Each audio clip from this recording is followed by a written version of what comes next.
Donc nous allons maintenant rentrer dans le vif du sujet avec la première thématique, le couplage et son impact sur les performances économiques et environnementales.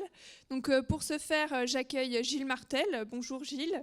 Tu es chercheur à l'INRAE et tu travailles sur la zootechnie, système et la modélisation. Et tu fais également partie du RMT SPICE. J'accueille également Pierre-Emmanuel Belot, donc de l'Institut de l'élevage. Bonjour Candice, bonjour à tous.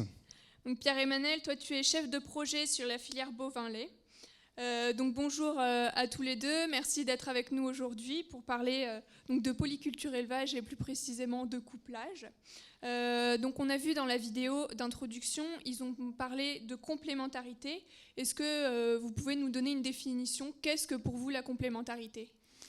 Oui, alors pour la complémentarité en fait, et lorsqu'on parle de polyculture élevage, on a souvent deux aspects qui sont évoqués. Il y a un premier aspect qui est la complémentarité structurelle, c'est-à-dire que l'exploitation produit des cultures et de l'élevage avec une définition qui du coup là va rejoindre un peu ce qui est fait du point de vue des statistiques nationales. On va regarder ce qui sort de l'exploitation. Est-ce qu'il y a des produits végétaux et des produits animaux qui sont exportés, qui sont sortis de la ferme? Donc ça, c'est une première définition qui est plutôt structurelle. Et la deuxième définition de cette interaction entre culture et élevage, c'est vraiment quels sont les flux entre les deux ateliers. Et donc là, on rentre sur quelque chose de plus structurel et qui est beaucoup plus compliqué peut-être à voir dans les statistiques agricoles, ce qui est le fait que du coup, la polyculture élevage dans les statistiques est surtout souvent définie plutôt par la structure que par le fonctionnement. Et toi, Pierre-Emmanuel, est-ce que tu as un point de vue un peu plus système ? Oui, effectivement, la notion de complémentarité, on peut effectivement la joindre à la notion de système. On parle souvent de système d'exploitation. D'ailleurs, la thématique de cette journée, c'est les systèmes en polyculture élevage. Et donc, quand on parle d'un système, un système, c'est un ensemble d'éléments qui vont agir ensemble et qui vont être effectivement complémentaires. Et le système d'exploitation, donc en l'occurrence là l'exploitation en polyculture élevage, va être composé des éléments de l'atelier végétal, des éléments de l'atelier de production animale, et puis ces deux éléments vont interagir ensemble et être dépendants l'un de l'autre. Et dans un système d'exploitation, ce qui est important de comprendre, c'est que dès qu'on va bouger un des éléments du système, c'est tout le système qui va lui bouger. Et donc dans les réflexions de reconception de système d'exploitation, effectivement, eh bien, il faut bien intégrer tous les éléments du système d'exploitation pour repenser les exploitations. Et finalement, quels sont donc les atouts et les inconvénients de ces systèmes par rapport à d'autres systèmes ? Eh bien, dans les atouts, souvent dans la littérature, elle évoque plus la dimension fonctionnelle dans le fonctionnement de la polyculture élevage, donc l'interaction entre culture et élevage. Ça, c'est souvent exprimé avec des aspects autour de bouclage des cycles géochimiques. Il y a aussi les aspects d'autonomie des exploitations qui sont favorisés lorsqu'on réussit à bien mettre en place des interactions entre culture et élevage. On a aussi des aspects autour de la résilience, de la sécurité des revenus qui sont exprimés. Pour la partie structurelle, il y a des aspects qui sont autour des économies de gamme, c'est-à-dire qu'avec une production, on peut avoir plusieurs produits qui permettent d'avoir une valorisation un peu plus importante des productions. Donc ça, c'est aussi un avantage qui est plus lié à la structure qu'au fonctionnement. Alors moi, je vais peut-être repartir effectivement des atouts que Gilles a énumérés. Et quand on regarde effectivement ce qui se passe sur le terrain, si on prend le cas de notre région, la Bourgogne-Franche-Comté, on se rend compte que les systèmes polyculture élevage se sont développés sur des schémas plutôt d'agrandissement et d'exploitation de grande taille. Et quand on est sur ces exploitations de grande taille, en face de ces atouts, il y a quelques inconvénients qui peuvent être des fois des inconvénients majeurs et qui peuvent du coup annuler certains de ces atouts. On va penser à la dimension travail, on va penser aussi à la dimension des capitaux, du capital engagé sur l'exploitation, du besoin en matériel. Et juste pour illustrer, effectivement, quand on regarde au niveau du dispositif Inosis réseau d'élevage au niveau national, si on compare les exploitations spécialisées en lait, donc des gens qui ont majoritairement un atelier laitier, quand on compare ces exploitations aux exploitations en système polyculture élevage, on se rend compte par exemple que la taille est quasiment 2 fois plus importante en SAU dans les exploitations polyculture élevage et qu'il y a également plus de lait par exploitation produit, ce qui fait qu'effectivement ça crée une certaine pression sur d'une part la main-d'œuvre, le besoin de travail de l'exploitation, mais aussi sur les capitaux engagés. Juste pour rebondir sur ce que vient d'exprimer Pierre-Emmanuel, en fait, nous, dans notre base de données, lorsqu'on a regardé si on observait un effet de la taille de la structure de l'exploitation sur les effets du couplage, et donc là, on parle bien de couplage et non pas de la structuration, est-ce que c'est une ferme spécialisée ou une ferme de polyculture élevage au sens statistique, et bien en fait, les effets sont les mêmes que ce soit des petites exploitations ou des grandes. Donc lorsqu'on augmente le niveau de couplage, on a les mêmes apports, amélioration des performances économiques environnementales.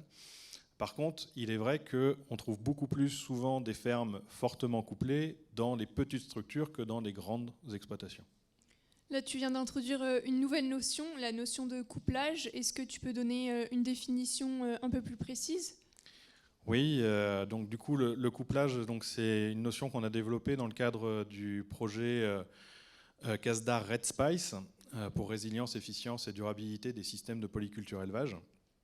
Et on a donc construit une méthode qu'on a appelée niveau de couplage culture-élevage, donc nickel. Et pour la bâtir, en fait, on a utilisé 10 critères pour représenter 3 dimensions. La première, c'est la question de la surface dédiée à l'alimentation animale. La seconde, c'est l'autonomie alimentaire. Et la troisième, c'est l'autonomie en fertilisation.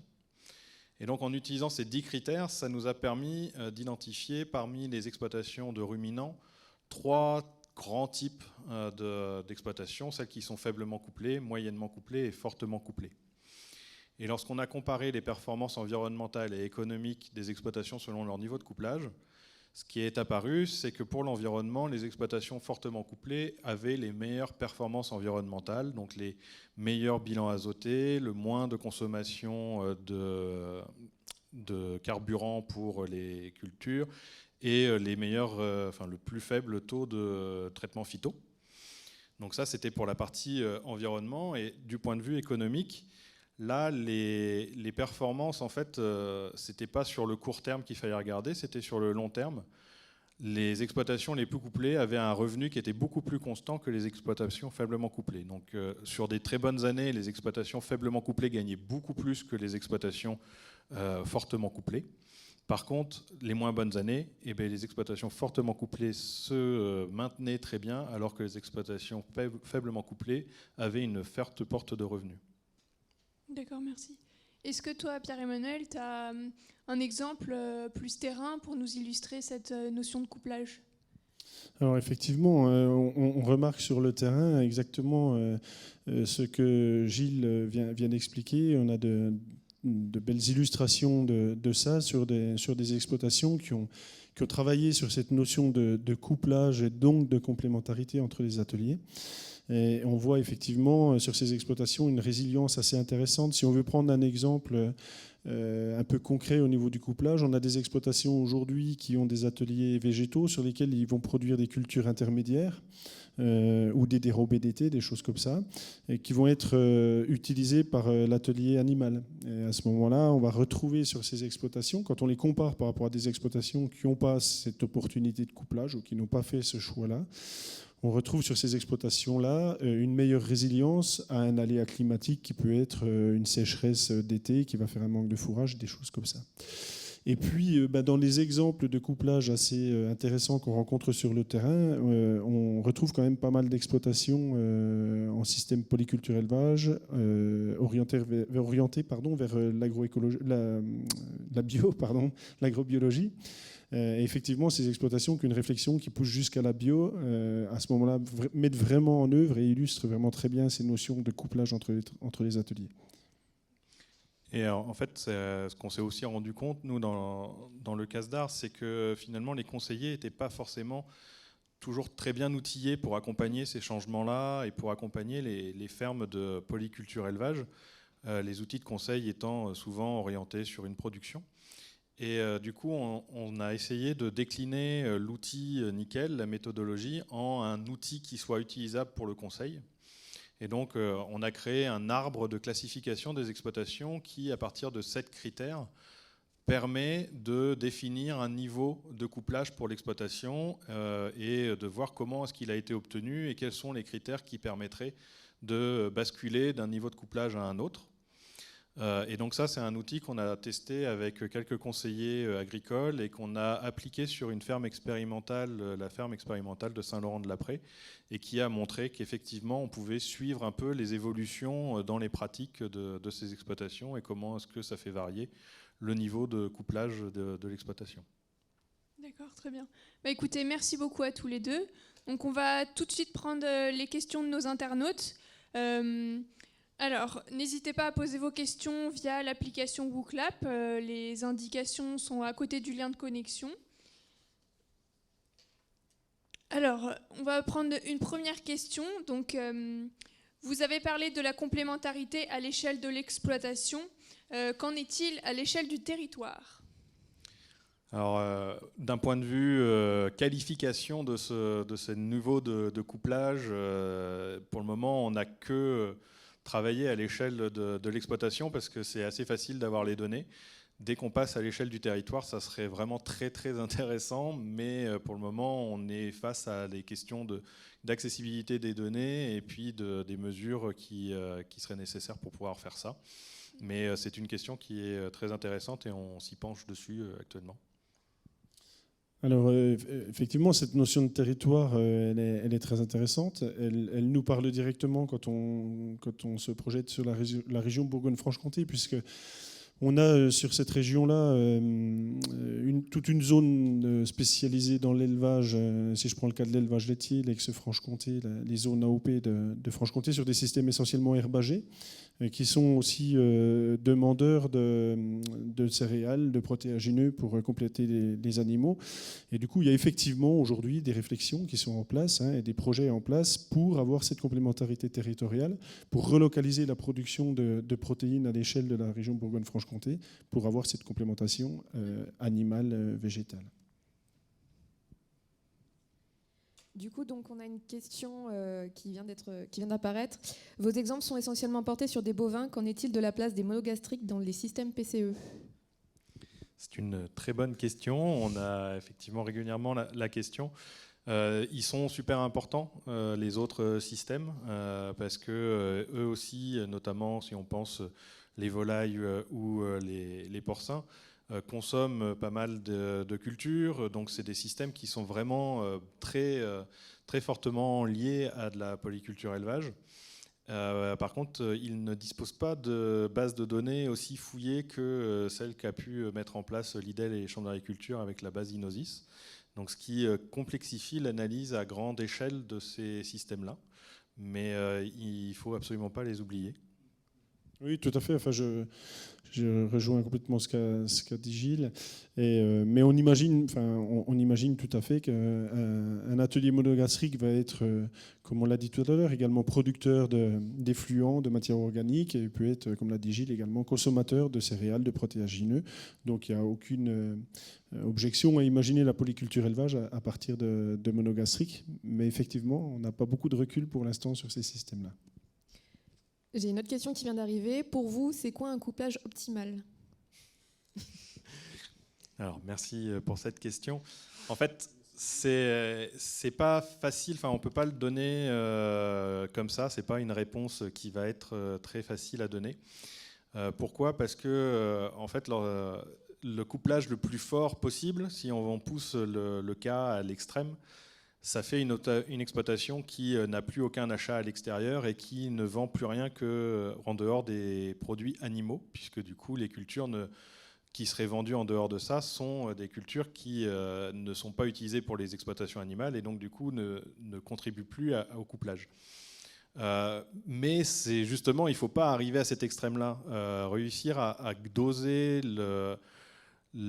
entre l'utilisation des céréales et l'utilisation des effluents de façon à être autonome mais pas autarcique, c'est quelque chose qui serait vraiment important et on va y travailler dans le nouveau RMT Spicy qui a démarré cette année et c'est un des objectifs d'essayer de qualifier ce niveau de couplage optimal. Et puis je crois que enfin, la réponse à ce genre de questions-là, elle ne peut pas être spontanée et académique, je dirais. On le verra peut-être un peu plus tard aussi dans l'après-midi, mais effectivement, on voit bien que là, on va toucher à une analyse assez fine de l'exploitation, de son contexte, de son environnement. Je reviens à la notion de système, où on a effectivement la main-d'œuvre, l'environnement, les ateliers, etc. Et que du coup, chaque exploitation est unique et chaque niveau d'optimisation du couplage sera personnalisé en fonction de l'exploitation. Donc c'est difficile de dire le bon niveau de couplage, c'est celui-ci, quoi. Alors j'ai une autre question. Vous n'avez pas abordé la valorisation des sous-produits dans les systèmes polyculture élevage. Alors, je commence, mais tu pourrais en parler. En fait, dans les 10 critères, on a quand même l'utilisation des intercultures pour l'alimentation animale. Donc c'est pris par ce biais-là. Après, on a commencé à travailler avec l'ITAVI sur essayer de faire un niveau de couplage pour les exploitations avicoles.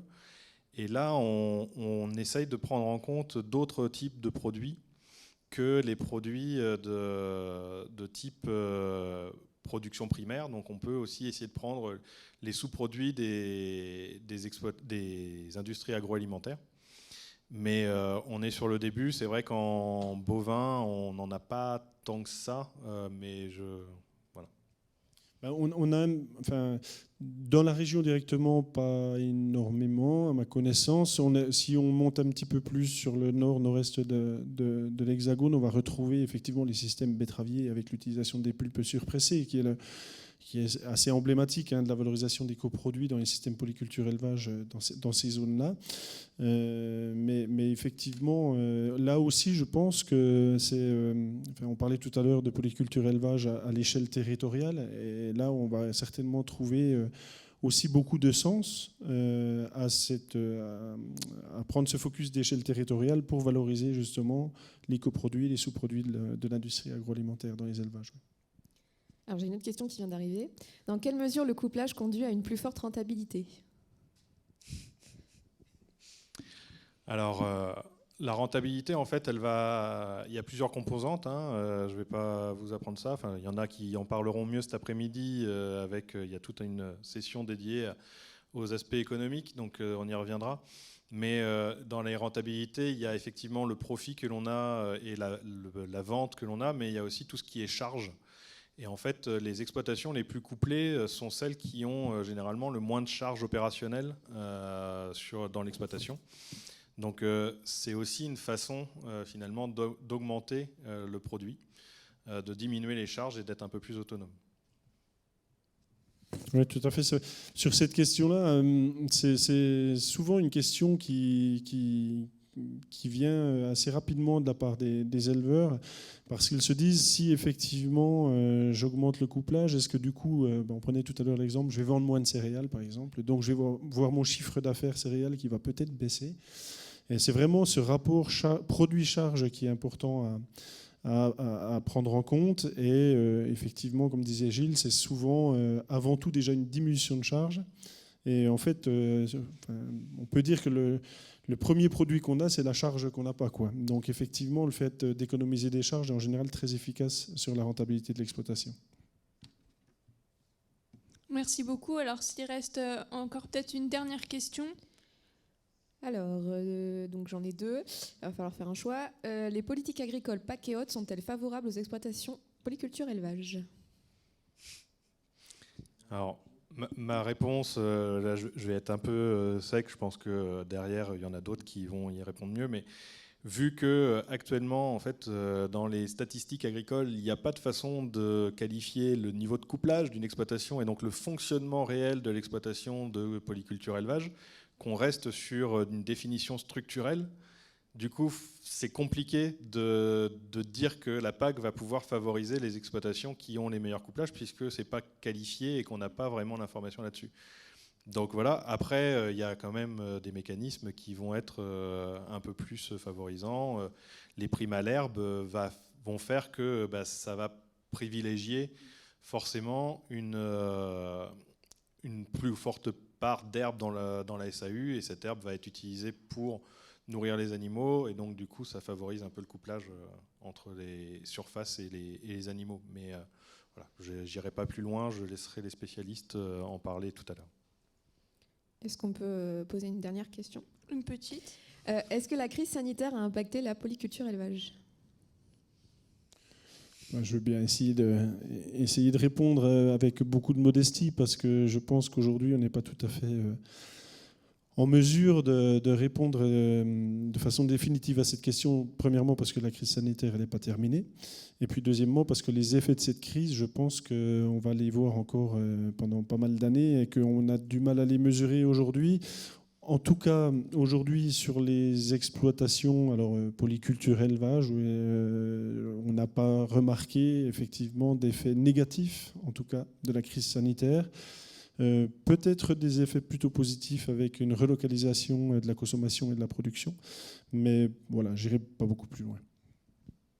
Merci beaucoup. Merci aux questions des participants. Merci beaucoup Gilles. Merci Pierre-Emmanuel. Donc pour conclure cette thématique, je vous propose le témoignage de 2 agriculteurs sur leur avis sur ces notions qu'on vient d'aborder.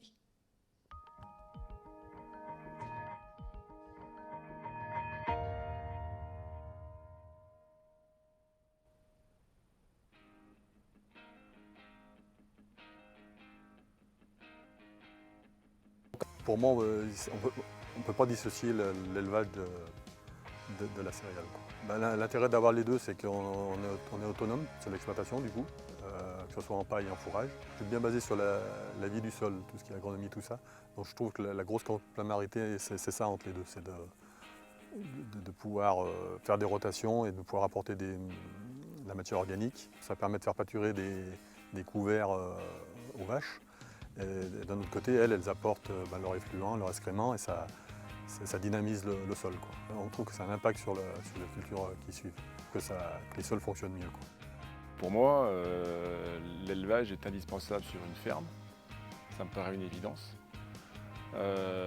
Parce que pour la complémentarité, effectivement, entre les cultures et puis l'élevage, pour une meilleure répartition, une meilleure rotation dans l'assolement, donc une alternance des prairies temporaires avec les cultures, ce qui permet une gestion du désherbage beaucoup plus simple, en conventionnel comme en bio d'ailleurs.